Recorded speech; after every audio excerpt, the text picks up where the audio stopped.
and that it is time that world governments officially acknowledge, and that it is time that world governments officially acknowledge.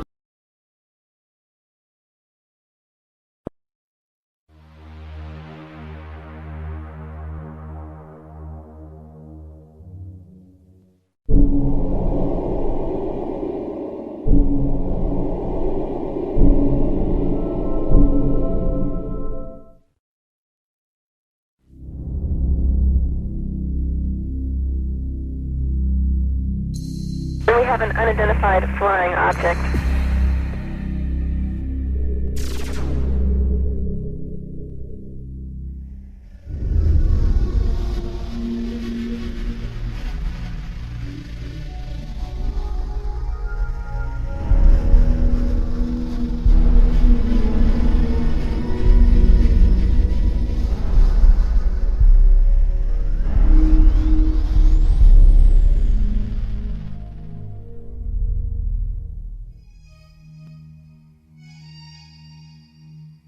Good evening, my fellow Americans. The sighting over Washington yesterday has alarmed many of you. However, please, do not... We close? Yeah, we're close. 2001 was a real space odyssey for me. Instead of flying on a spaceship to the moon, Jupiter, or beyond the solar system, I met Dan Aykroyd for the first time to talk about UFOs. That's when I knew I had to sit him down in front of a camera and just let him talk about the truth. Because if I didn't, no one would believe we had this amazing conversation. And one time I had this long conversation with Dan Aykroyd about UFOs, and I thought it was like Einstein was hiding inside of a comic genius, just so that if he told us the real truth, you wouldn't have to believe it. If Einstein had told us UFOs were real, would we have believed him? He never spoke about it. But Dan Aykroyd speaks about UFOs as if he were a full professor on the subject. So Dan, how did you get started in UFOs? What sparked your interest? What was the first thing that you can remember that happened to you that made you, ponder the question? Well, I was born in July 1952, and I guess about maybe when I was 8 years old, I found a magazine, a Life magazine, with a picture of the UFOs from that sighting on the cover, with a big inquiry. What are these UFOs? And so that kind of started it as a kid, and I asked my parents about it, and they actually couldn't tell me what they were because they didn't know. They knew there was some mystery there. Then I saw The Day the Earth Stood Still as a kid, and that was a film that directly related to maybe some of the motives for visitations from other planets. And it certainly seems accurate today if you look at the way mankind in the last 100 years has basically started to turn this planet into a cinder. 3-4 holes in the ozone layer because of industrial production around the world, nuclear testing, wars. I'm just sure, just in theory, if there were another species in the universe monitoring us or near us, they would be very interested in what we're doing to this planet, to this planet's atmosphere, and to possibly neighboring bodies. So there would be a concern there. And I think that in terms of the extraterrestrial machines that are coming and going, that may be a part of their motivation. We've just had a rash of sightings all over the planet, and we've got Iran and Turkey and Mexico. It seems like we're being invaded by UFOs. Let's talk first just about what's actually happening out there. Well, recently, the most dynamic sighting that we've seen, because it's corroborated by an actual government, is the sighting that took place over Mexico recently, where a drug surveillance twin-engine turboprop plane was at altitude taking pictures of possible smuggling routes, and they photographed with their infrared cameras 11 unidentified objects. Some of them were in pairs and in threes, and of course, these were objects that couldn't be seen by the naked eye, but were visible on the infrared cameras. Well, the United States Air Force, after the news appeared in America, and it was covered on CNN and Fox. The footage was shown on Fox. It was shown on CNN, and in the Valley Daily News on the front page, had a big headline, UFOs with a question mark, and it had pictures from that sighting. And of course, the United States Air Force had to respond, and they said it was swamp gas.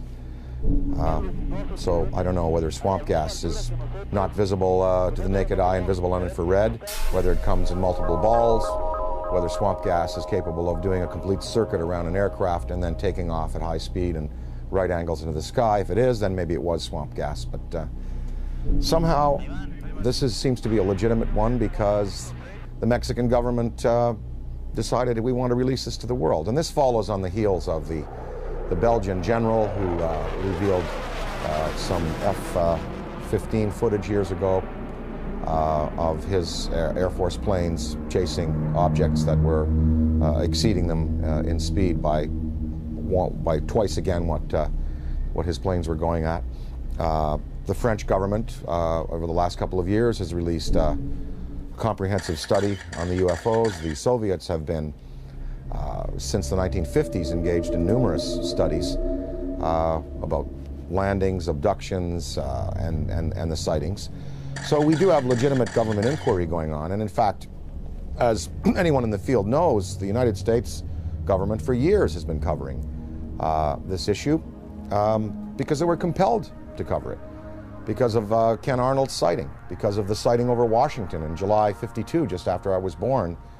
The famous shot of the V-shaped lights over the Capitol and over the Coast Guard station. So the government initiated originally, I believe it was, there were Project Sign, Project Grudge, the Condon Report, Project Blue Book, and then they engaged J. Allen Hynek. So, the French, Belgian, Mexican, Iranian, and Turkish governments are not the only ones who address this issue. Our good old USA government has, in fact, seen the necessity to put people's fears or concerns at rest. And as anybody in the field knows, these studies went on, and these studies revealed that, most of the sightings could be explained through conventional means, as either hoaxes or weather climatic things, but many of the sightings were unexplained. And so therein is where lies the mystery in all of this.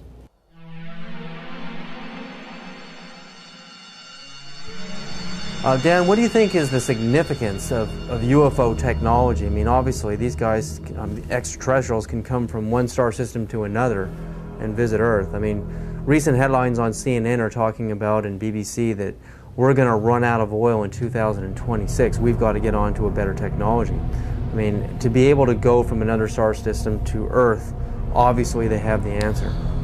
Well, the presence of these obviously intelligently controlled machines tells us that we are dealing with beings who have anywhere from 1,000 to 1 million to 10 million to 1 billion years advancement in technology on us. So you've got to figure that look what happened in the last 100 years. We have the Wright brothers at the turn of the century taking off in basically a fabric and wood aircraft. By 1969, we have lunar expeditions. In the year 2004, we have massive airplanes being built out of alloys and graphite, and this big ship that Airbus is building, the new Boeing plane. So in 100 years, from fabric and wood, we've come to, advanced metallurgy, fuel use, and propulsion in just 100 years. Imagine what a culture could accomplish in 1,000 years, or 10,000 years, or 1 million years, or 1 billion years. It's not inconceivable that you have intelligently manufactured and controlled machines that can not only traverse great distances in space by mastering gravity and the time-space continuum, but also the interdimensional travel that might be possible. Many theories now purport that there were not only 4 dimensions at the creation of the entire multiverse 14 billion years ago at the time of the Big Bang. There were 11, maybe as many as 21 dimensions. So some of these beings may be coming from an extra dimensional place. I mean, And you know what it says is that these technologies have been harnessed, and that it's possible to use other fuels that don't rely just on simple combustion. And you know, there are many theories. I mean, some theories are that the military already knows about these forms of propulsion and lighter than air vehicles or metals that can be vibrated to a certain point where they become light waves, photons. But they're not telling us. They're not going to reveal that, obviously, to us, and we just have to keep the search going. So I think that you know, it's incumbent on us as a race on this planet to begin to find alternatives to the fossil fuels, but we're just not doing it fast enough. It's probably been the greatest and most successful cover-up in the history of the world. UFOs are as real as the airplanes that fly over your head. That is my unequivocal conclusion. Oh my God.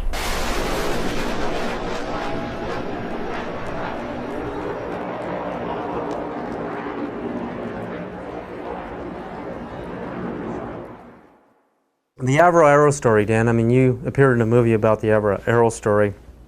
Canada broke the sound barrier. Diefenbaker dismantles the whole aerospace program in Canada, and all the engineers are hired by NASA and Boeing down here, and we finally break the sound barrier. But in Canada today, we have another scientist, Canadian scientist John Hutchison, is using wave induction, using Van de Graaff and Tesla coils and radio. On a 75-pound cannonball, we can see this huge cannonball levitating in the air. I mean, Boeing, NASA, Lockheed, all of these defense contractors are going up into his lab in Canada and trying to understand how this thing works, because the next person or the next country that figures out true anti-gravity propulsion systems is going to be king of aerospace on this planet. The Hutchison effect incorporates radio frequencies, Tesla frequencies, and high electrostatic energy to create a type of levitation effect where it can move a 75-pound cannonball of steel or brass bushings, water, wood, and other objects into the air. Are we doing enough in our universities, in our research labs? Are we putting enough money into this kind of a research? And what risks are we willing to take if universities in Beijing and China and Russia, they're actually going into the UFO phenomenon in their universities? But here in America, mainstream science, mainstream physicists laugh at the UFO phenomena. I mean, what do you think about that? Budgets are tight all around the world, and as far as putting money into the study of alternative technologies, funding research by people like Hutchison, the money is just not there. I mean, if you look at NASA is getting chopped back because the funds that are flowing through government now are focused on the war in Iraq and other things. So we don't even have the money to keep up conventional space exploration, development of metallurgy, fuels, ion drive systems. So I don't see any government in the next 10, 20, 30, 40, 50 years really putting the money into the kind of research that's needed to develop these alternative systems and to perhaps study what is driving these intelligent machines from somewhere else. Now, of course, that's on the visible side of things. We're hearing a lot about these special access programs where congressional money is approved by a very narrow slice of the membership in the legislature and given to the military to do basically carte blanche what they want with. So there could be a black military program that is producing what people are referring to now as the big black deltas, which are these huge black triangles that are being seen all around the world. The big black rectangles, which are also being seen all around the world. So maybe they look a little like this. The F-117, they look a little like the B-2 bomber. Maybe these are special access programs that have been applied to alternative technology. And that it is time that world governments officially acknowledge. I don't see them revealing, the sources of these programs, nor their applications right now. Okay, I worked in the U.S. space program for 36 years. I was a contractor employee, first working for McDonnell Douglas and then ending up working for Boeing after McDonnell Douglas was purchased by Boeing. I started at the end of the Mercury program and then worked the whole Gemini program. And during Gemini, I was responsible for the design of the equipment for the life support system. And so I had a distinct interest in keeping astronauts alive and having successful equipment. During the program, when we were flying the Gemini spacecraft, my interest in UFOs became very real. It became real because, first of all, Gemini 2, which was unmanned, it was rumored and talked about among our researchers that 2 UFOs had followed Gemini 2. And then Gemini 2 was, of course, recovered later. And I didn't think too much about that except, yeah, that's kind of funny. Very interesting stuff. And then when Gemini 4 flew, and its 4-day mission, 66 orbits, with James McDivitt and Ed White, about halfway through the mission, McDivitt said he has something up here with him.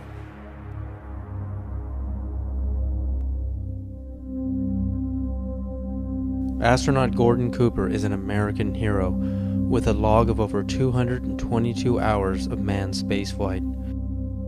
He had a long and illustrious career of service to his country. With over 11,000 hours of flight, he was a fighter pilot, U-2 test pilot in the Air Force, and is one of the first men to ever fly in space.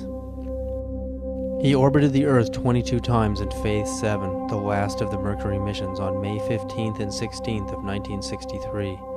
On August 21st of 1965, he orbited the Earth again on Gemini 5 and remained a backup for Apollo 10.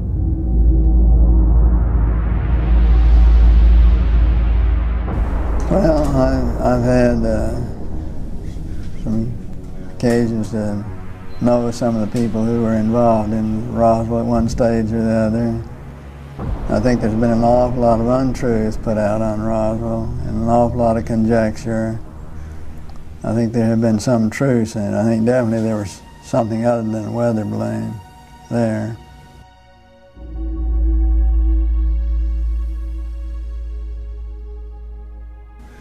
Very likely. I'd like to think they reversed engineered it and did something with it, did some benefit with it, which would be the logical thing to do, but I have no way of knowing whether they did or not. Within hours of the crash at Roswell, U.S. General Nathan Twynham designated the visitors as enemy aliens. It appears from his book that Colonel Corso agreed with that assessment, and that it has remained as official U.S. policy ever since. At that time, however, it was an enemy, quote unquote, about which the U.S. could do nothing, because the visitors were so technologically superior. That led to the recommendation that the discovery be treated with the utmost secrecy, to the point that the crash at Roswell didn't happen and that UFOs don't exist. The rationale was that the ordinary public couldn't cope with the news and might easily panic.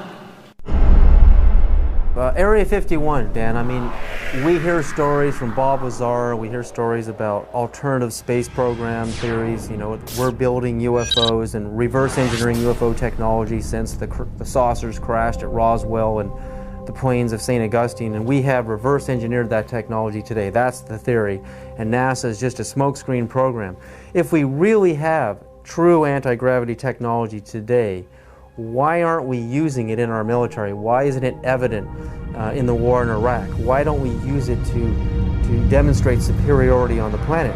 And if not, if all of this is just conspiracy theory and we really don't have this technology, again, Are we willing to take the risk of losing air superiority on this planet by letting the Russians or the Chinese or some other country, even the Middle East, actually engineer this kind of UFO technology and conquer the world? Are we willing to take that chance? Well, I think, as far as military applications, maybe they are being used already. Maybe we don't know. Maybe they're being used in a surveillance capacity.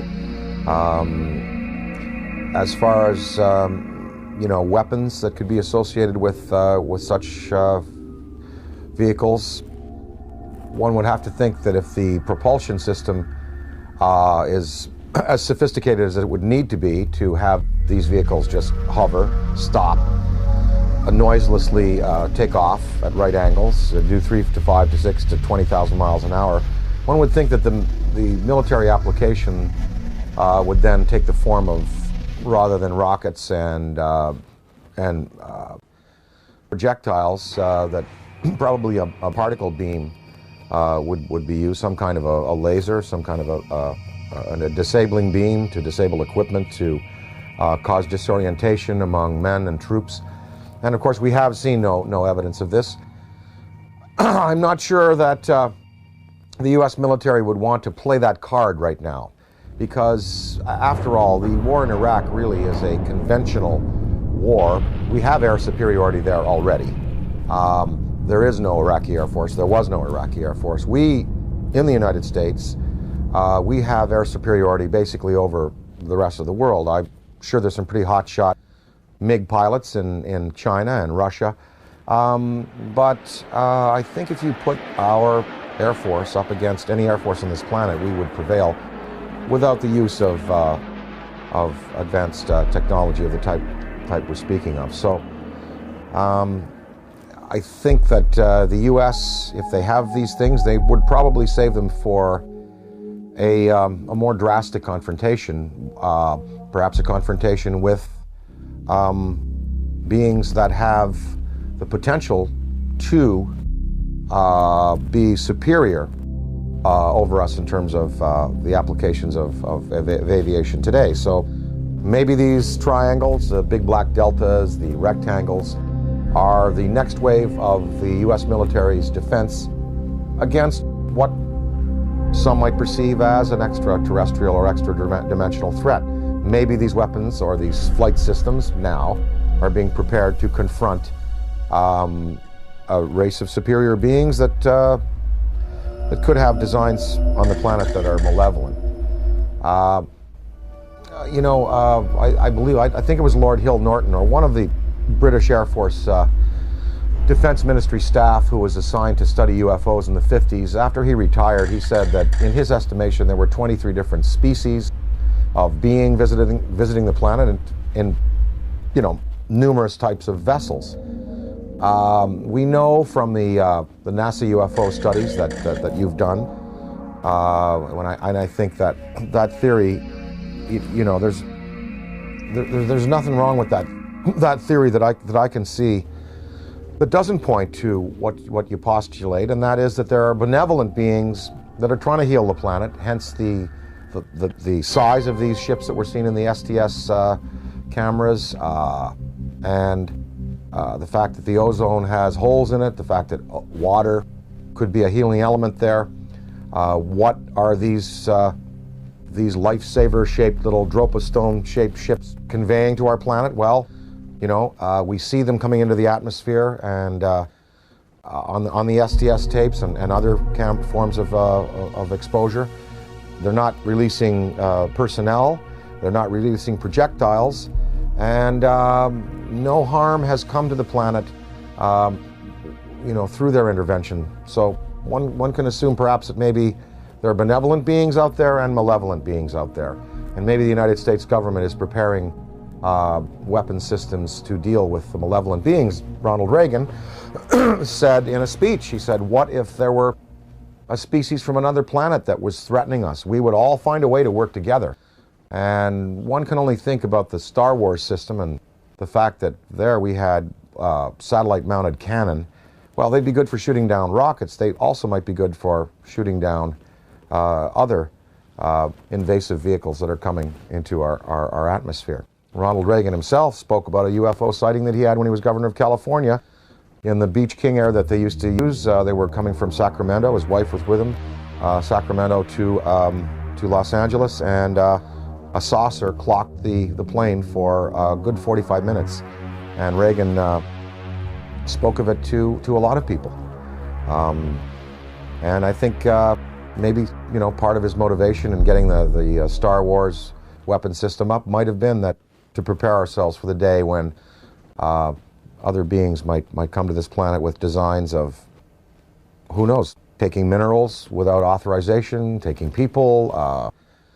You know, we're probably just going to have to wait to see. I occasionally think how quickly our differences worldwide would vanish if we were facing an alien threat from outside this world.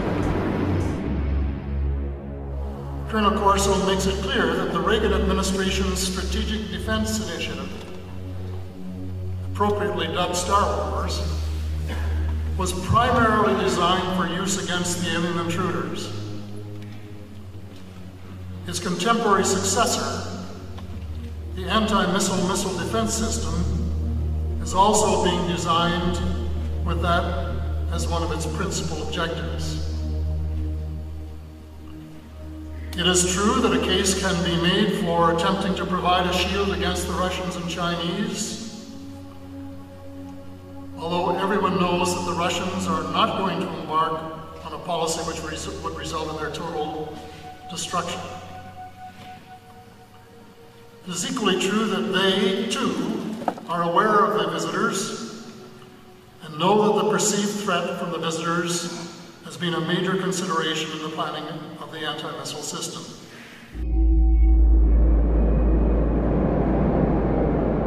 And the incident in question, as at least from my perspective, almost ignited a nuclear war, and that was 5 unidentified objects were picked up on radar coming in over the Pacific Northwest, Northern California, Southern Washington, Oregon area.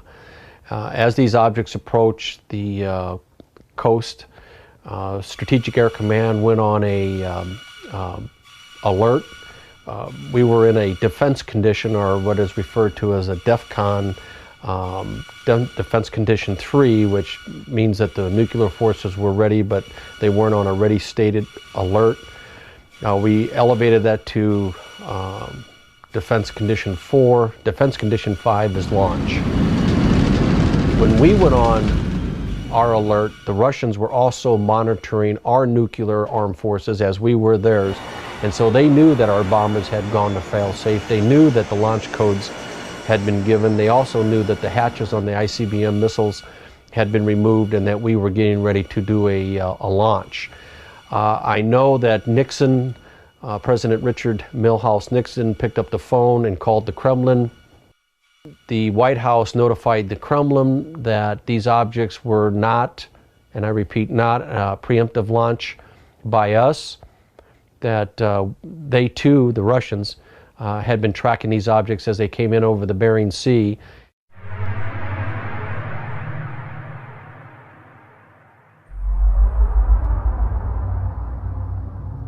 Probably moved 100 miles in a matter of a second or two.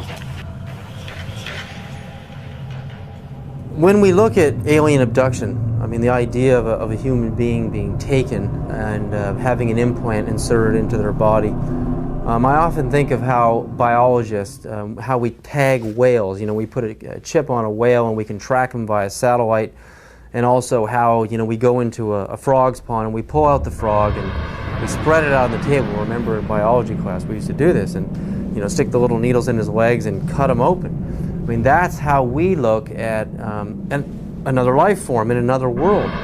So is it really a sign of violence and negativity that an extraterrestrial civilization is coming to Earth and doing the same to us, putting computer chip implants on us to track us, know where we are, study our species, do a little bit of biological experimentation. I mean, I know for us it's horrific. I mean, it's absolutely a violent thing for us as humans. But from their perspective, do you really think that they're being violent? Well, again, I have to go back to some of them might be here for good purpose. And that it is time that world governments officially acknowledge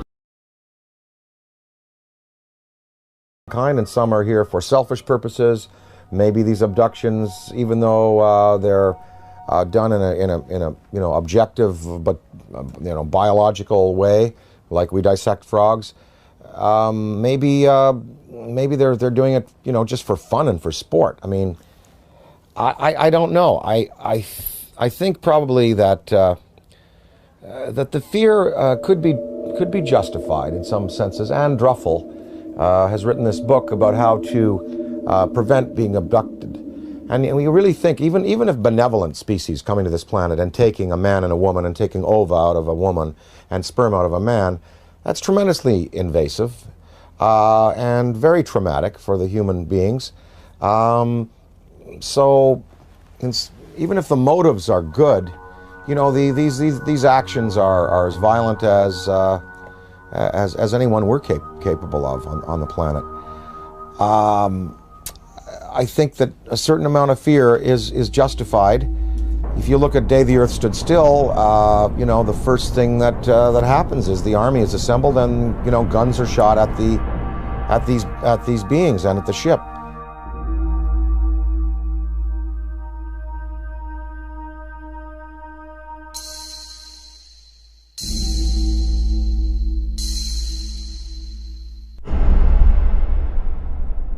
I addressed the question to Dick Cheney because I say the most important question to put to any high-ranking official is not what do you think about UFOs or have you seen one. The most important question is, have you ever been briefed on the subject? Did someone walk in your office and tell you what's going on? Because if someone walks into the president's office or some high-ranking official and briefs him on the subject of UFOs, it is for real. It's not imaginary, as the government has been saying for 60 years. So I asked Mr. Cheney, this is 3 months after he became the vice president, I asked him on the air, and this is still on Diane Ream's archives, Mr. Cheney, in all your jobs in government, have you ever been briefed on the subject of UFOs? And if so, when was it and what were you told?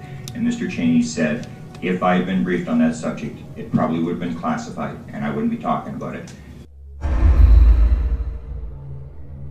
January 22nd, 1997, I noticed 3 amber orbs now at a distance far west on the horizon. And I'm thinking, wait a minute, even though they're in a line formation, they were amber, they were in a formation, they were hovering for minutes. And as I'm pointing like this, they reappear in the same spot. And I thought, I have to get a picture of this. And I ran upstairs, I grabbed my 35mm, get out onto the balcony. As I'm ready to shoot the 3 bottom orbs, suddenly 6 amber orbs in a row, totally equidistant from each other, massive span across, pop up. On March 13, 1997, over 10,000 Arizona residents witnessed the single most spectacular UFO sighting in the 20th century. Headlines surged the nation, and Arizona residents demanded answers from military and state officials. A mile-wide UFO was seen from as far north as Flagstaff, Arizona, and then the giant triangular UFO hovered above the great city of Phoenix, Arizona, where Dr. Lynn Ketai shot this amazing videotape.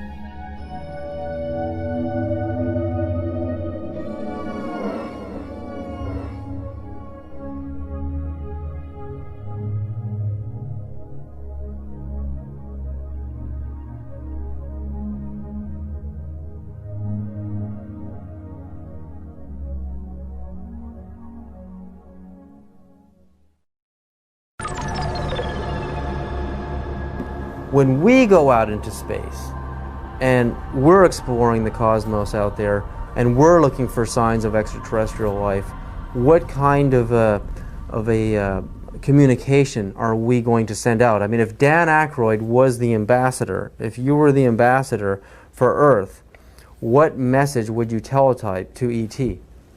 If I were to speak for mankind to these beings that were coming here, I guess what I would say is, let's go to some neutral place. Let's have a meeting with scientists from all around the world leaders.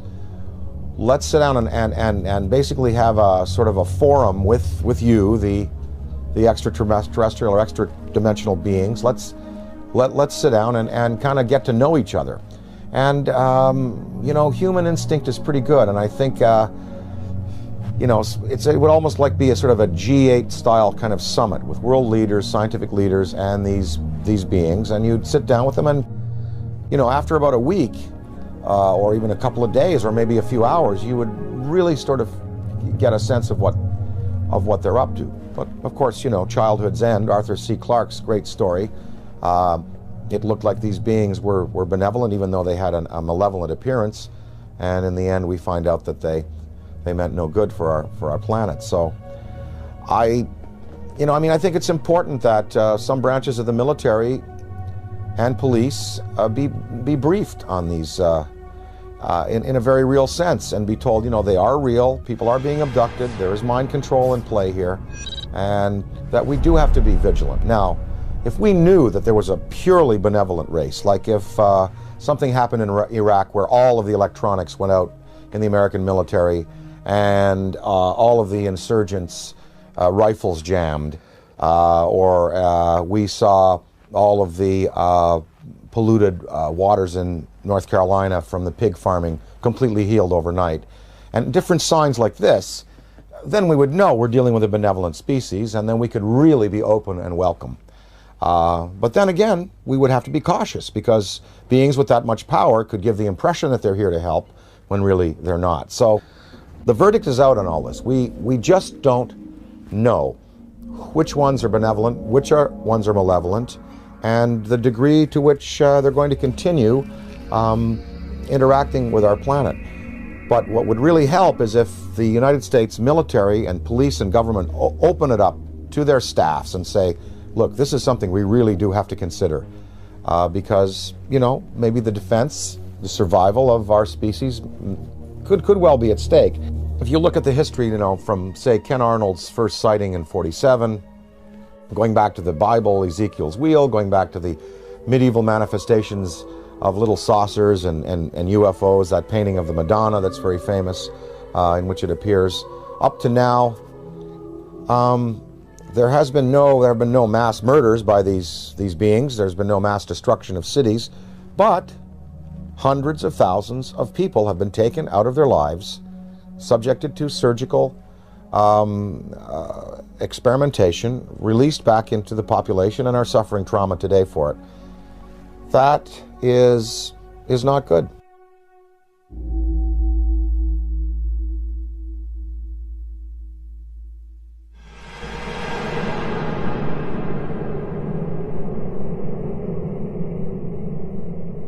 The idea, I mean, like in the movie Close Encounters of the Third Kind, the meeting on the dark side of the moon in Devil's Tower, Wyoming, I mean, it seems like the logical thing to do. I mean, we have a communication, a teletype message, we have a place, a location, and a time, and we isolate it from the public until we know it's safe. I mean, we check each other out. I mean, this seems like the most logical thing to do, you know, even rather than meeting on the White House lawn. I mean, this is the way we would like it to happen.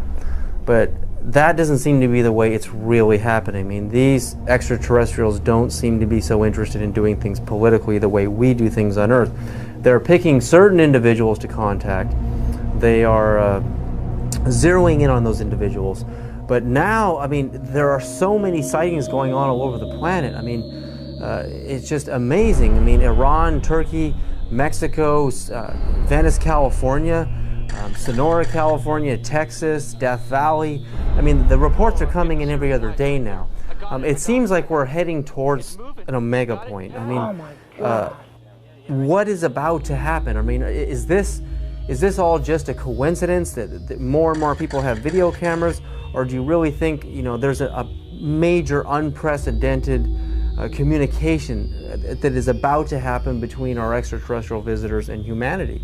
Or again, is it the video camera question? More camcorders?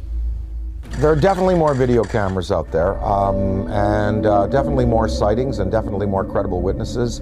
You know, the biggest thing in ufology in the 60s was Herb Shermer, the Nebraska Highway Patrolman, who was at the Ashland Oil tank farm out there in Nebraska, and he writes in his diary, you know, saw flying saucer, and then under hypnosis, turned out that he was taken aboard and informed of their intentions. Barney and Betty Hill. I mean, these were the key cases. Shermer, Barney and Betty Hill, the Pascagoula incident, Travis Walton. Now there are hundreds of cases like this, and I think that because it's in the consciousness, because we have, you know, a poll saying basically half of the world believes and half doesn't. We're reaching a point where, as Stephen Bassett talks about his time clock, it's like the nuclear time clock that we had in the 50s before we blew the world, you know, before we blew the world up. The theory that once the hands got to midnight, that's when all the nuclear weapons in the world would be discharged. Well, we've stopped that nuclear clock, thankfully. But as far as the UFO clock, he says we're 1 minute to midnight now, meaning that in a minute to midnight, something really, really spectacular is going to happen. Now, whether that's a mass appearance, whether that is, you know, come over to the Yankee Stadium during a game, I think possibly the next, maybe even in the next 5 years, we're going to have occasions like the one I experienced in upstate New York in the mid-'80s when I woke up in the middle of the night and I said to my wife, they're calling me, I want to go outside, they want me to come outside and see. He said, who? Something outside wants me to come out and say, oh, just go back to bed. I went back to bed, but in the next day in the media, in newspapers, in radio, all over upstate New York and Ontario and Quebec and Vermont, people spoke about this urge they had to go out of their houses at 3 in the morning and look up into the sky. And 12,000 people shared this urge. And they went out and it was a big, big news story. And of course the Air Force said that a Chinese rocket had exploded over New York State. And what people saw was a massive, miles-high pink spiral in the sky above the Great Lakes. In Hull, Quebec, Canada, a few years afterwards, there was a story of several hundred people, almost 1,000 people in this community, Gatineau, north of Hull, Quebec, Canada, in the Quebec province, sharing this urge to come outside and look up into the sky, and they also saw an apparition. So there are going to be more of these mass sightings. And, you know, the day that 1 million people in Idaho at a rock concert or something see it, that is when you're going to really get the conventional military and police sitting down to say, well, it's time to throw the Brookings Institution report out and lay it open to the people and let the people decide, you know, what must be done in conference with our state leaders.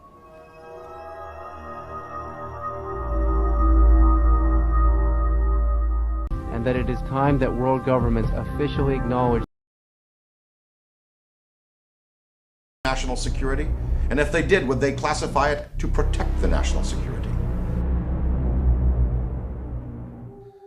So I would have to say, no, I couldn't agree to non-disclosure. I really couldn't if I saw something or photographed something. But I can see where other people, you know, wanting to do the best for their country, wanting to serve their country in a legitimate way would say, yes, I will not disclose. And this is based on the Brookings Institution report from the late 50s, which, you know, Congress commissioned, which said that if the existence of UFOs were revealed to the American populace would not be able to handle it. They would defy church authority, police authority, military authority, governmental authority. They wouldn't go to work. They would sort of cast aside the mayors and governors and presidents and go, we want to talk directly to these beings. We feel that these beings should, you know, have their case put to us directly by them themselves. I think the American populace today is ready to handle the concept that what we live in, the 4 dimensions of height, length, width, and time, is not all there is. There are more dimensional realities. There are advanced beings with machines that can skip from dimension to dimension, from galaxy to galaxy, using the Einstein-Rosen bridges, the wormholes. I think the American people I think half of them know, and I think the other half, with the proper evidence, would be ready to accept it. It's going to take a mass sighting for the U.S. government to finally say, look, we're going to come on side with France, Belgium, Mexico, Turkey, Iran, and we're going to tell the truth, and we're going to reveal what happened to Tom Mantell when he went up in his P-51, what happened in the Great Lakes when I believe it was an F-104, I believe, was scrambled over the Great Lakes in the 60s. What happened to him? You know, I think that that if you have that type of sighting, then there'll be no choice. Interdimensional travel. I mean, not just traveling through our dimension, but going into alternate dimensions, Dan. Would you, and if you could, a spaceship arrives in your yard, and you know you've got the barbecue out, and there's the steak on the grill, and they want you right now to come with them and go into another dimension, and to move forward and backwards on the timeline, to go forward in time and backward in time. If you could move forward and backward in time, are there any events in human history that you would interfere with, that you would change to alter the destiny and the course of humanity? Well, I wouldn't want to go back in time and change anything, because that would be a tampering that I wouldn't serve mankind well. Although there are many horrors, of course. Wouldn't you have loved to have caught Hitler as a 15-year-old and have him drown in a river? You know, because then we could have solved the Holocaust problem, and then World War II may not have, well, look, there were two guys. There was Otto Dinkel. You ever heard of him? Well, he was an orator hired by the German army, just like Hitler was, to speak.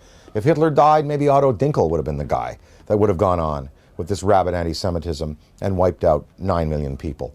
Of course, one thinks of those things, but you don't want to go back in time and play with events, because, you know, where we've come to today and the improvements we've made in human rights and in regarding ourselves as sacred, they've come because of the bad things that have happened.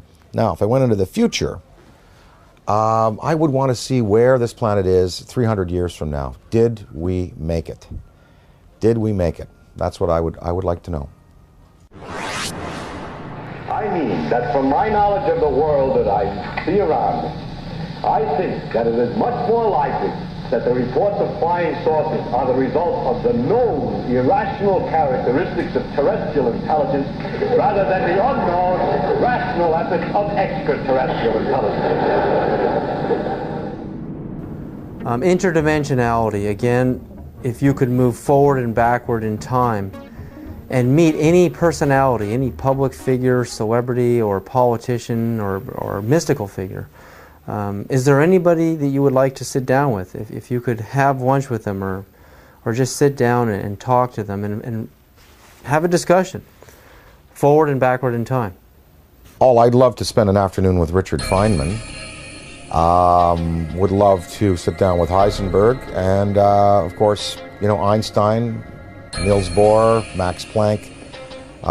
You know, I'd love to sit with the particulate, the quantum physics guys, because there really is the root of understanding how and why the world is the way it is, and the joy of these studies in antimatter that are occurring.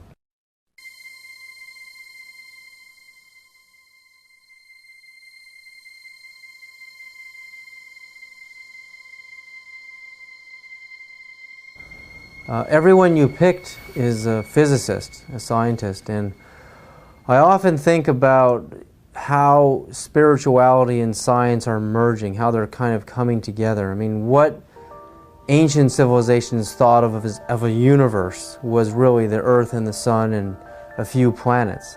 And now with the advent of the Hubble telescope, we can see that the universe is far bigger than the ancients had ever imagined. So while science and religion are merging on some ideas, in other areas they're just far off. But to make matters even more complicated, the idea of parallel dimensions or parallel universes, I mean, it's just getting so vast out there. How do you map a multiverse? You know, I've talked to some guys, they say that fifth dimension, sixth dimension, could be right here by my ear and could be a millimeter wide and a millimeter across. You don't, because you're talking about, dimensions that defy any kind of dimensional understanding. And, there was I forget his name, he died recently, the last 2 years, but he proposed that there are parallel realities just because of the way we go through time. Like here we are in this interview right now. Well, what I said and what you said and what we all did 2 minutes ago still exists somewhere because we just did it. It's there. It's like a wake we've left. And if you had a time vehicle, you could go back to 2 minutes before and stop and see what we're doing 2 minutes before. You go back to your high school days. You go back to your days as an infant. And those realities are still existing alongside what we're progressing through. It's all a beautiful, beautiful mystery. I am here because I am a writer, a performer. I find it entertaining. I'm not a scientist. And I'm not a theosopher or philosopher. And I am just here because it is enormously, enormously entertaining. And mysteries like this are challenging. And it's really, really fun to contemplate that, there may be beings out there who are concerned about our planet and who may give us the opportunity to advance ourselves. It's really fun to contemplate.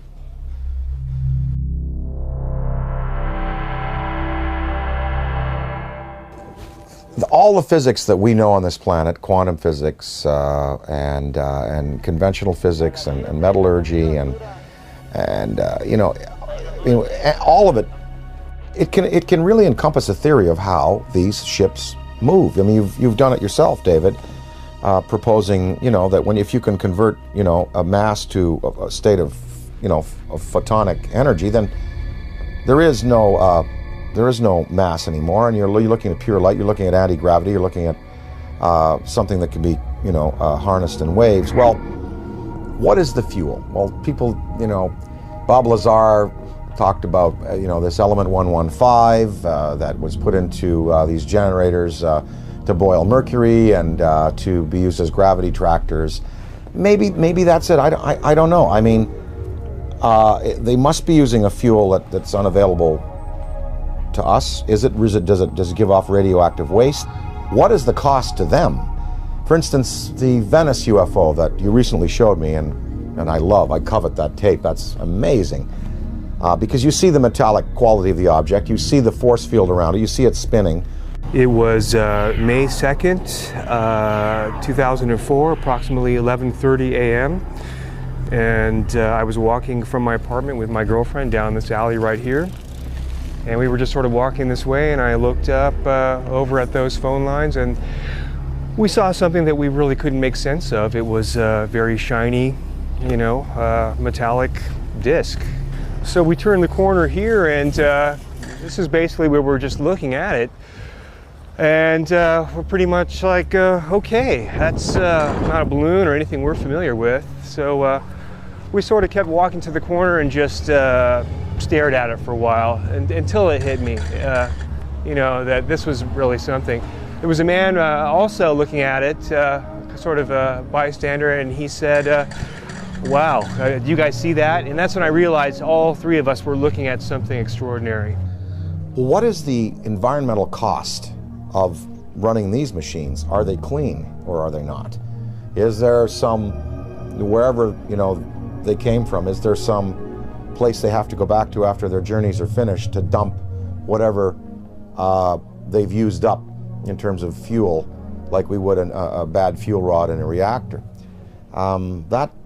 That is a question I'd like to know. I'd like to ask are you a clean burning vessel, or is there some cost that you pay like we paid for atomic energy? When we consider that it may be possible to take mass and reduce it down to zero, make it as light as a photon, we can start to approach this whole light speed phenomena from a whole new direction. I mean, we're going to be able to do this. This is This is the only logical answer. There are no fissile nuclear materials in the universe as we know it to produce the kind of energies in a steady stream that you need to get mass up to that speed. There are no fissile nuclear fuels that can produce 1 trillion electron volts all day long. And wormholes. Wormholes are even more exotic. The idea of bending and folding two spaces of space-time together and creating a shortcut wormhole to vector in between those 2 points, according to Kip Thorne, who wrote Black Holes and Time Warps, that the energy required for a wormhole is 100 million suns, the negative energy they put out for an entire year. There are 100 million suns in our galaxy alone. That means all of the negative solar energy coming from our suns in this whole galaxy, the total energy for a whole year is required to create a wormhole. Where has any extraterrestrial civilization or our civilization going to get access to levels of energy that high? It's never going to happen. That's why I've reversed the table here. I said, you have to ultimately get frustrated with the idea of increasing energy en masse. You have to it's like banging your head against the wall and trying to cram it through the wall.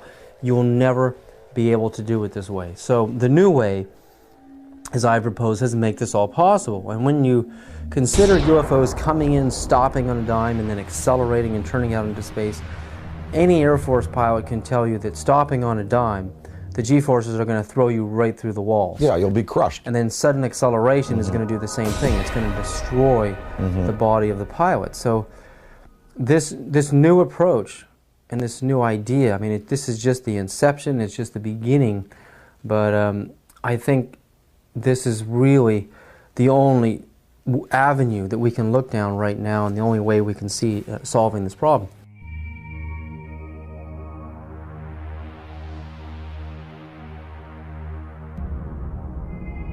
While Gordon Cooper was an Air Force pilot stationed in Munich, Germany in 1951 in the 86th Fighter Bomber Group, where he flew F-84s and F-86s, Cooper testifies to having chased disc-shaped UFOs that outmaneuvered the most advanced fighter jets of our time. We were flying in Germany, and we were flying F-86s. And they would come over and do the same maneuvers that we make, except every once in a while one of them would go zip. And you just can't do that in a fighter, a conventional fighter. They're just typical saucer shape, double lenticular shape, metallic looking. Well, yeah, they weren't just random. They were flying fighter formations, very definitely under positive control.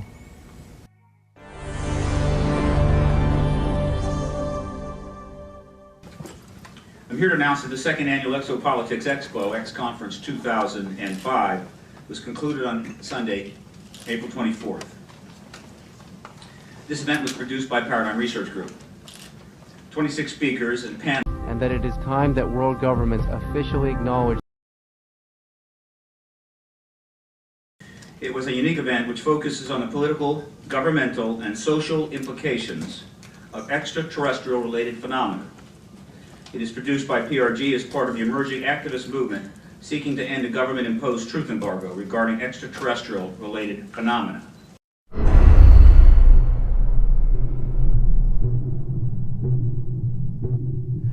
Do you believe, and describe, do you believe that your show was shut down for national security reasons? And tell us a little bit about what happened with the show out there. Well, what happened, we sold the show to Sci-Fi Channel, and it was called Out There, and I basically interviewed all of the people that I admired in various fields of study, like Colin Andrews from the Crop Circle movement, Linda Moulton Howe, the expert on cattle mutilations, John Mack. And let me just put a pin in things right there, because John Mack has taken the study of abductions, UFOs, right out through the other side, and he's going, yes, we know they're here, we know they're coming, we know people have been taken, we know there's experimentation going on, we know people have been told about agendas. What we now have to do is use that as a key and as a motivation to socially transform this planet, to a more peaceful, more loving, more tolerant state. So his movement, the movement for social change, has just accepts as a fact abductions, UFOs, interplanetary intervention, and what he's doing is taking it out through the positive side of it and saying, now we must use it to socially transform. And I think his message is great. But I talked to him, I talked to the Allagash guys who were taken in the canoe on that trip in Pennsylvania. The last show we did, I had both Bassett, who has the UFO time clock, and then Greer. Both Bassett and Greer were there. They were my two guests for the day. Well, the show was canceled that afternoon. And I was outside, before I knew it was canceled, in between the interviews. And I was outside, and Britney Spears called me because she wanted me to appear on Saturday Night Live with her. And so I was outside having a cigarette, the phone rang. Oh, Brittany, how you doing? Oh, sure, of course I will. I turned away like this. I turned back, and there was a black Ford across the road, a black Ford sedan. And I was trying to look at the plate, and the plate seemed kind of like fuzzy, and I was, definitely a police car. And two guys were there, and a big, big, tall guy got out of the back seat, and he stood in the street on 42nd Street it was. We were at 42nd Street and 8th Avenue, and he looked right at me. And literally, I was on the phone. Hey, oh, sure, of course I'd love for the show. Saw the Ford, went back like this, turned back like a half second later, and it was gone. And that car did not go past me. It did not make a U-turn, because I would have seen 42nd Street. I would have seen that thing take a U-turn and go away. That car vanished. That car was a cloaked vehicle of some type. And whether this was like a warning to me, because the guy got out of the back seat, gave me a real dirty look. That car vanished. I know what I saw. And it was just this fast. It was, oh, hi, Brittany, sure. Oh, of course, I'd love to. Guy gives me a dirty look. Oh, well, sure. Car gone. That's what happened. And then 2 hours later, we were told we were not to continue taping, and the show was canceled, and none of them would air. I don't know. I don't know. Was that an MIB experience? Black helicopters, military abductions that happen. Sometimes people are taken, and they talk about then being visited by military personnel and debriefed about their abduction. Was it a technology associated with some of these beings that are visiting that wanted to warn me off, or that wanted to give me verification that I was on the right track? I don't know. But I do know I did turn back a second later, and it takes so long for an automobile accelerating from 0 to 40 miles an hour to reach the corner of 8th Avenue and 42nd Street going past me, and then pulling a U-turn and going out towards Times Square. I would have seen that car. And I looked around. I was looking for that, then it was gone. So, I don't know. The tapes exist. I have them. We're going to try to repackage them. We might put them out on DVD.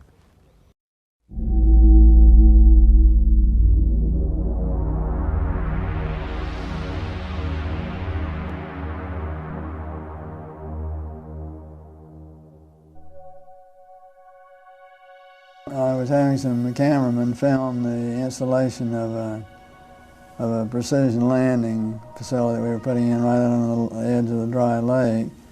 And this saucer flew right over them and put down 3 little gear and landed out on the dry lake bed. And they went out to, picked up their cameras and moved on out toward him filming. And he lifted off, put the gear back in the well, and climbed out at a very high rate of speed and disappeared. And so while I was going through all the regulation books and finding out the number to call in Washington to report it, I had them go over and develop the film. By the time they got back with the developed film, I was on the higher and higher and higher level officer talking to me.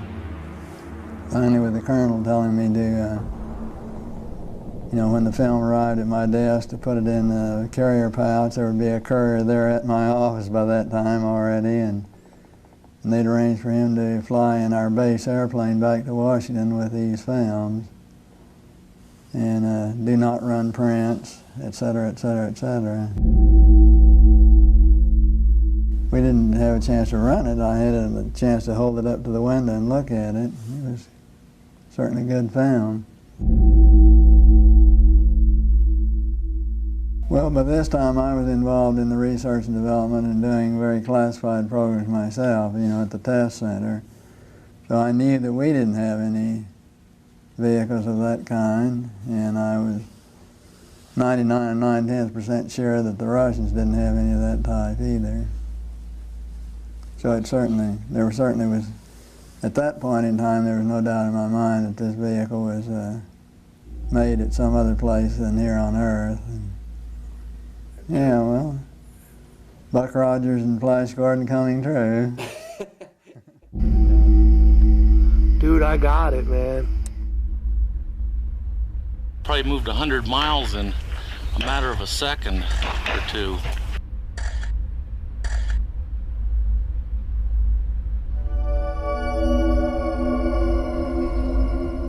In July 2002, right here in the Washington, D.C. area, there was yet again a airspace jet chase by two F-16 jet interceptors, charged, which were chasing a bluish object right outside D.C. In fact, we have one of the key eyewitnesses here in this room today. This received some play in the Washington Post and a little bit of mainstream media, then of course fell into the black hole of the media, never to be discussed again. What were these objects that were able to outperform F-16 interceptors in a post-9/11 America? What is going on? And what are the consequences, or the potential consequences, in the event that we should shoot down a few of them? A related question that I have been asking myself is, to what extent are they really an enemy? What crimes have they committed against humanity? They have certainly upset the military by flying over their most secret installations, by shadowing their planes, and by buzzing their astronauts. The Army shot 1,430 rounds of anti-aircraft fire at the UFO between 3:12 and 4:15 a.m. Army Chief of Staff General George C. Marshall wrote a top-secret memo to President Franklin D. Roosevelt that the U.S. Navy recovered an unidentified craft off the coast of California. The retrieved craft was in fact not earthly and in all probability of interplanetary origin. I mean, to me, what this is all about is not just, looking up in the sky and saying, wow, there's another UFO, yet another sighting. I mean, it's about exploring the phenomena. We have to get past denial. I mean, everyone is stuck at denial. I mean, mainstream science says the phenomena is not happening, and they don't take it seriously, and they try to sweep with them half the world. But over 50% of the American population, according to polls, believe in the UFO phenomena, and the government just buries it. Well, there's some media that are guilty of trying to suppress, and there are some media that are just throwing the story out there. Now, this Mexican sighting, we had coverage on Fox, we had coverage on CNN, and in the Daily News in the Valley here, we had a front page article, with the pictures and UFO, big question mark, and I mean, they were treating it. I think increasingly now, the media has to take into account that this is a reality. And I think, again, to go along with the theory and the feeling that John Mack has, we let's get past the debate whether they're here or not. Let's start to analyze who they are, how many of them are there, what kind of systems they're using, what their intentions are to us here on their planet, and can we utilize this knowledge to better ourselves as a species.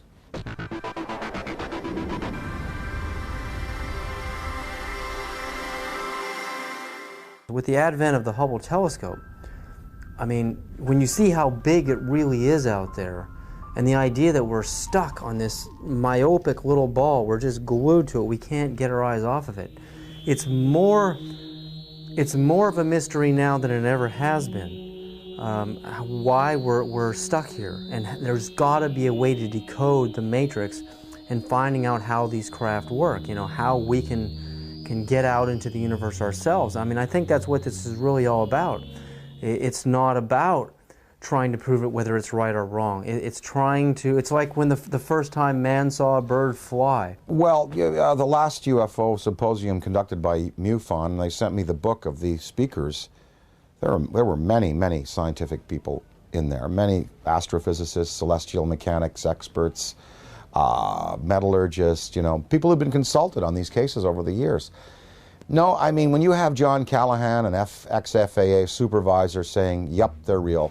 When you have John Schuessler, who was a Boeing engineer, now running MUFON, and saying, yep, you know, they're real. When you have, you know, pilots and personnel in the police and military coming forward in the Rockefeller Report and in the Disclosure Report saying they're real. When you have a Belgian general on television showing you a tape from a fighter which is filming an object escaping at high speed, when you have this Mexican case, you know, I think we can pretty well put it to bed and say, yep, they're here, they're doing things to us, with us, interacting with us. Whether we've had, you know, official military contact, again, that goes into the black box area, but there should be no debate anymore.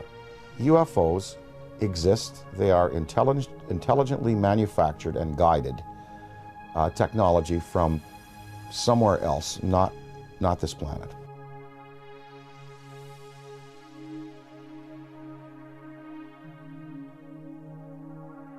While human beings can only see from red to violet wavelengths of light, the infrared and ultraviolet spectrums are invisible to humans. I quickly learned that NASA uses special video cameras that are capable of seeing into these invisible spectra. The tether has broken and is going away from us. Get it on the TV, Claude. Please get it on the TV. After the 12-mile-long tether snaps, several days later on an orbital pass, the cameras find something that should not be there. In the NASA STS-75 tether incident of March 1996, we find NASA using ultraviolet light-sensitive video cameras. This is where some of the largest UFOs ever caught on videotape have been captured. Huge dish-shaped luminous UFOs swarm the tether. We know the tether is 77 to 100 miles away from the cameras on the shuttle. The UFOs pass behind the 12-mile-long tether, so we can therefore use the 12-mile length of the tether to measure their minimum diameters. Some measure between 1 and 3 miles wide, making them literally motherships. In Project Blue Book files, UFOs with these same features have been reported several times as shiny metallic discs with dark centers.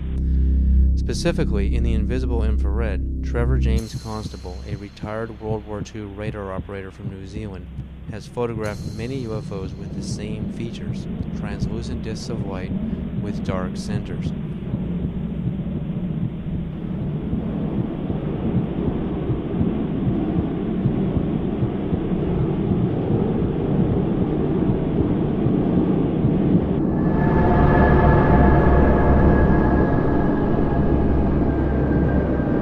And that it is time that world governments officially acknowledge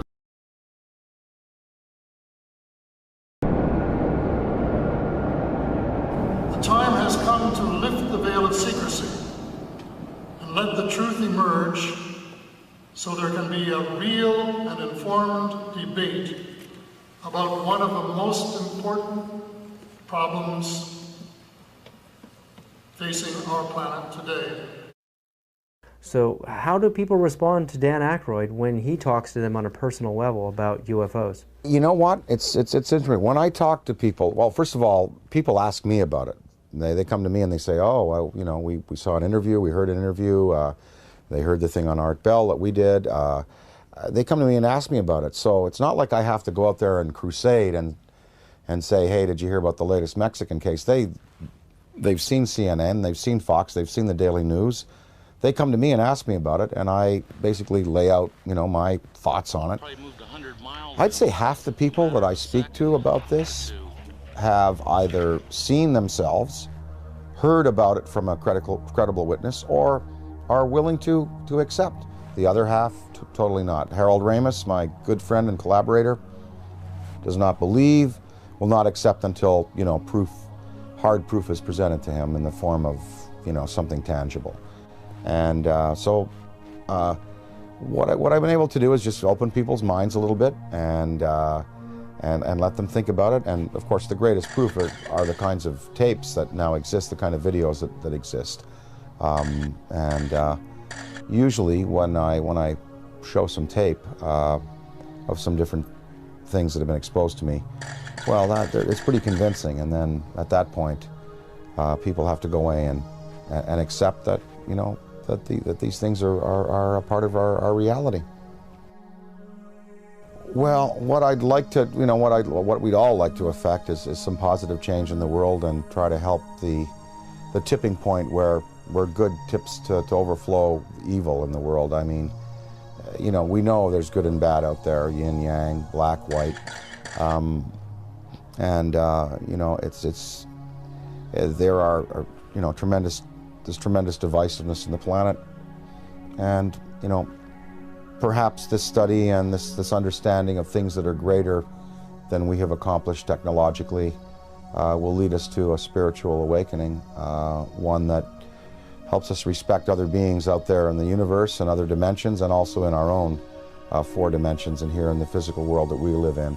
The sacredness of human life, the willingness to get along a little better, to relinquish materialism and territoriality in favor of a more comprehensive worldview, in which we unite and we all feel the energy within us as part of a universal light. Gotta thank you, Dan, so much for this interview. I'm very grateful. I really believe you're one of the greatest minds in our world at this time. Thank you so much.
sightings could be explained through conventional means, but many of the sightings were unexplained.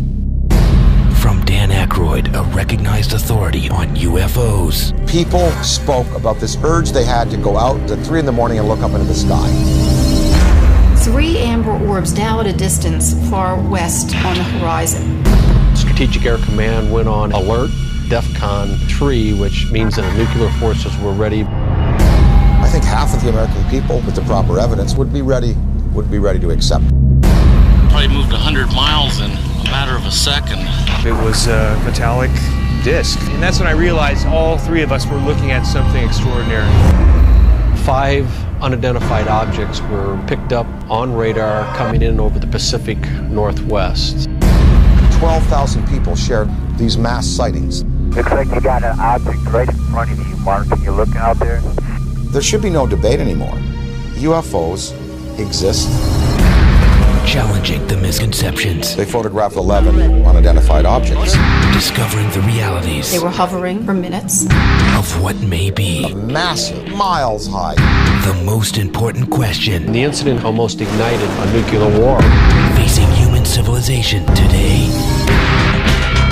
An authoritative inquiry into the UFO phenomenon. We are dealing with beings who have advanced technology on us. Probe the mind of Dan Aykroyd. Dan Aykroyd Unplugged on UFOs.